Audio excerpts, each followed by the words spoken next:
আমার নাম রুরু, আমি এই জায়গায় থাকি। আজকে একটা গল্প বলবো। একদিন একটা রাক্ষস শিয়াল থাকতো একটা জঙ্গলে। তারপর একটা বাচ্চা খাইতো। তারপরে টুনি দেখলো কি যে এই জায়গায় শিয়ালটা ঘুরে গেছে। তারপরে একটা জঙ্গলের জায়গা দিয়ে তাদের বাচ্চাদের ডেকে দিল। তারপরে খাবার খুঁজতে গিয়ে একটা হাড়ি হলো, সেটা খুলেই দেখতে একটা রাক্ষসের আসলো আর বললো, রাক্ষসটা আমার টাকে নাই করছো কিন্তু দাড়িগুলো তাজা, আমি নেড়া রাক্ষস, খাই ব্যাং ভাজা।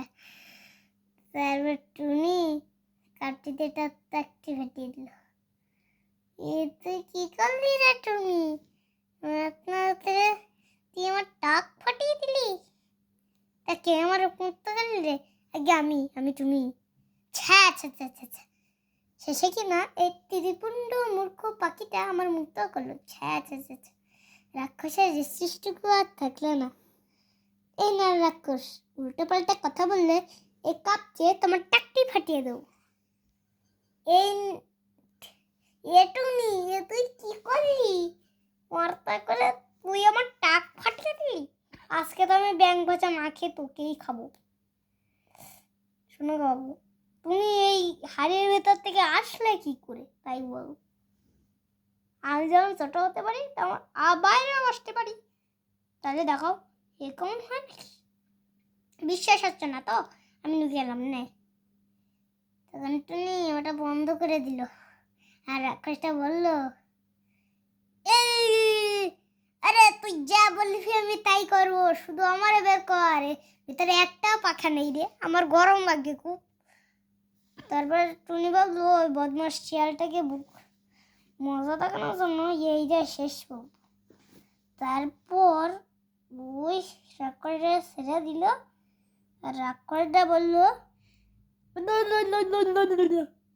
তুই খুব ভালো রে, আমি তো মনের কালো, চল রাস্তায় যেতে যেতে কথা হবে।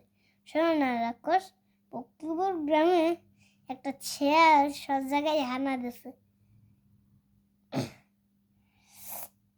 তারপর টুনি ওই রাক্ষসে বললো যে আমার কিছু ডানা চাই। তাই রাক্ষস ডানা দিয়ে দিল আর বললো কি রাক্ষসটা, জানে এই ডানাগুলো নিয়ে তুই তাড়াতাড়ি তোর বাচ্চাদের কাছে চলে যা। দেখি ওই তিন পিণ্ড মামা খুব সানা খাওয়ার শখ হয়েছে না? মানে কি বলছি, এই ছাখানা মানে কি বলছি আমি, ছানা খাওয়া বদমাস মূর্খ মামা এখানে বসে কি করছো? কত ওরে বাবা, এটা সিং হলো গুছিয়ে না দেয়। তারপর উপরে দিয়ে ওর কোমরটাই ভেঙে দিল। আর শিয়ালটা বললো কি, আবার আকাশে তোমার মরে ফেললে মনে হচ্ছে, কে আছো আমাকে বাঁচাও। হত ছাড়া, তুই আর ছানা খাবি খাবি খাবি? ওরে দা, তুই আর করিস না, কোমরটা অলরেডি ভেঙে গেছে, এবার তো হাড়গুলো খুলে পড়ে যাবে। রাজি চলে যাচ্ছি বাবু, নে আজকের মতো ক্ষমা করে দিলাম, সমাপ্ত।